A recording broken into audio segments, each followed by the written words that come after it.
প্রতিদিন সকাল ৯টার মতন আজকেও সকাল ৯টায় আর একটা নতুন ভিডিও নিয়ে আমি চলে এলাম আপনাদের কাছে। আপনাদের আপনজন অনির্বাণ চৌধুরী। আপনারা দেখছেন আমার ছোট্ট YouTube channel voice of Anirban.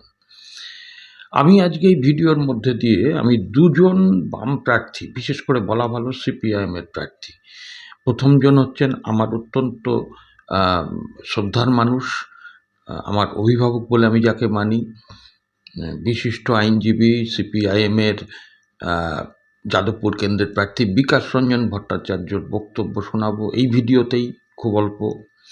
আর কলতান দাশগুপ্ত, যিনি পানিহাটির সিপিএম প্রার্থী। কলতান অত্যন্ত ভালো ছেলে এবং সংগঠক তো বটেই, প্রাক্তন ডিওএফআই নেতা, বর্তমানে শ্রমিক আন্দোলনের সঙ্গে যুক্ত, প্রতিনিয়ত জীবন সংগ্রাম করে তিনি চলছেন।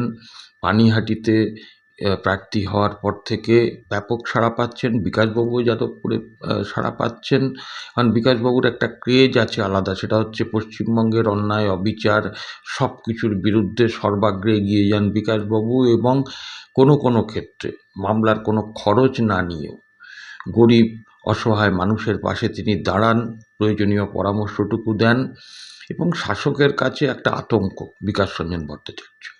আমি কলতানেরও বক্তব্য শোনাবো, আমি বিকাশবাবুরও বক্তব্য শোনাবো আমার এই ভিডিওর মধ্যে দিয়ে, কারণ এই দুজন বিশেষ করে এই মুহূর্তে শাসক দল তৃণমূল কংগ্রেস এবং বিরোধী দল বিজেপির কাছে একটা আতঙ্ক হয়ে গেছেন। কারণ বামপন্থীদের অলমোস্ট যে কটা প্রার্থী দিয়েছে পশ্চিমবাংলায়, সমস্ত কেন্দ্রেই একটা ব্যাপক মানুষের মধ্যে ছাপ ফেলতে পারছে তারা। মিছিল মিটিংগুলোতে সাড়া পাওয়া যাচ্ছে, বাড়ি বাড়ি প্রচারে উষ্ণ অভ্যর্থনা প্রত্যেকেই পাচ্ছেন। পাশাপাশি তৃণমূল কংগ্রেস এবং বিজেপি তারা হারের ভয়ে আতঙ্কিত। এই যে দুটো কেন্দ্র বললাম, যাদবপুর এবং পানিহাটি, সেখানে এতটাই তারা আতঙ্কিত যে বিকাশবাবুর নামে একটা বদনাম, দুর্নাম তারা সুপরিকল্পিতভাবে ছড়াচ্ছে, এবং বিকাশবাবু তার বক্তব্যের মধ্যে দিয়ে সেটা নস্যাৎ করে দেবেন, শুনবেন। আর কলতান প্রচার করছে ওই ইলেকট্রাল বন্ডের টাকায় তো সিপিএমরা লড়ে না, মানুষের চাঁদার পয়সায়, কমরেডদের লেভি, এগুলো থেকেই লড়েন। তো সেখানে কষ্ট করে যে ফ্লেক্স ব্যানার ইত্যাদি করা হচ্ছে, কিভাবে তার উপরে ফ্লেক্স মারা হচ্ছে, কিভাবে সিপিএমের ফেস্টুন রাতের অন্ধকারে চোরের মতন, অ্যাকচুয়ালি তৃণমূল তো চোর, সেগুলো কীভাবে চুরি করছে সেইগুলোই দেখাবো, একদম সিসিটিভির ফুটেজ সহ। আমার বক্তব্যকে আমি দীর্ঘায়িত করব না, আমি শুধু আপনাদের কাছে বলবো, এই ভিডিওটা আমি মনে করি আপনারা যদি প্রকৃত মননে বামপন্থী হন, সমর্থক হন, তাহলে এই ভিডিওগুলো আপনাদের পরিচিতদের মধ্যে ব্যাপকভাবে ছড়িয়ে দিন।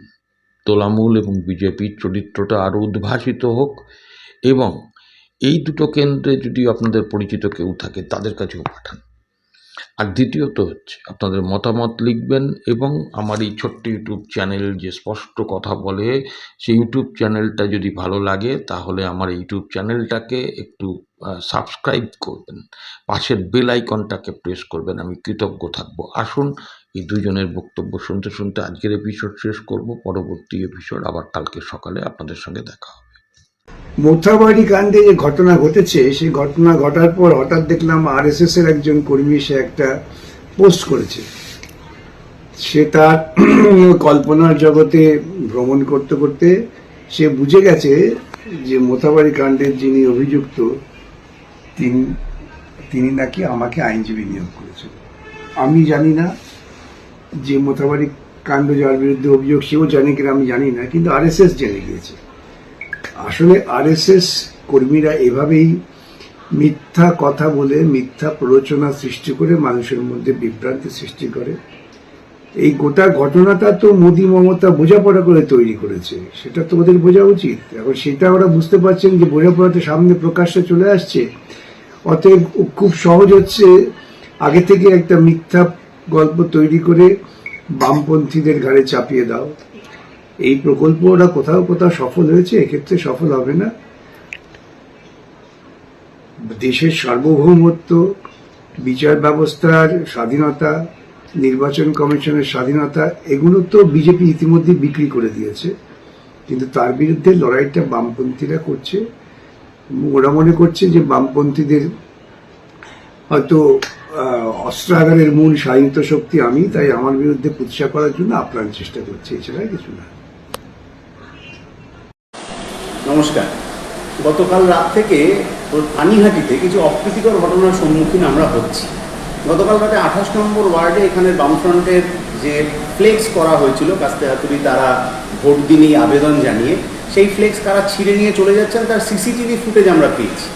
তারপর আজকে দেখা যাচ্ছে 13 নম্বর ওয়ার্ডে সিপিআইএম এর যে ফ্লেক্স, বামফ্রন্টের যে ফ্লেক্স, তার উপর দিয়ে তৃণমূল ফ্লেক্স মেরে দিয়েছে তাদের প্রার্থীর সমর্থনে, অথচ পিছন থেকে সিপিআইএম এর ফ্লেক্সটা দেখা যাচ্ছে। এই ধরনের অশোভনীয় আচরণ এটা নির্বাচনের সময় নিশ্চয়ই কাম্য নয়। যারা রাজনীতিকে, নির্বাচনকে দুর্বৃত্তদের হাতে, দুষ্কৃতীদের হাতে তুলে দিতে চাইছেন, তাদেরকে আমরা বলছি যে এই কাজ করবেন না, এই পথে যাবেন না। পানিহাটির অতীতে বাম আমলে যে রাজনৈতিক সৌজন্যবোধের জায়গায় ছিল, শালীনতার জায়গায় ছিল, সেই জায়গায় পানিহাটিকে রক্ষা আমাদের করতে হবে। আমরা ইতিমধ্যে যথাযথ জায়গায় এগুলোর বিরুদ্ধে কমপ্লেন লজ করেছি, কিন্তু আমরা আশা করব যাতে ভবিষ্যতে আর এই ধরনের কোনো ঘটনা না ঘটে, যে সৌজন্যের পরিবেশ সেটা বজায় থাকুক, এটাই আমরা চাই।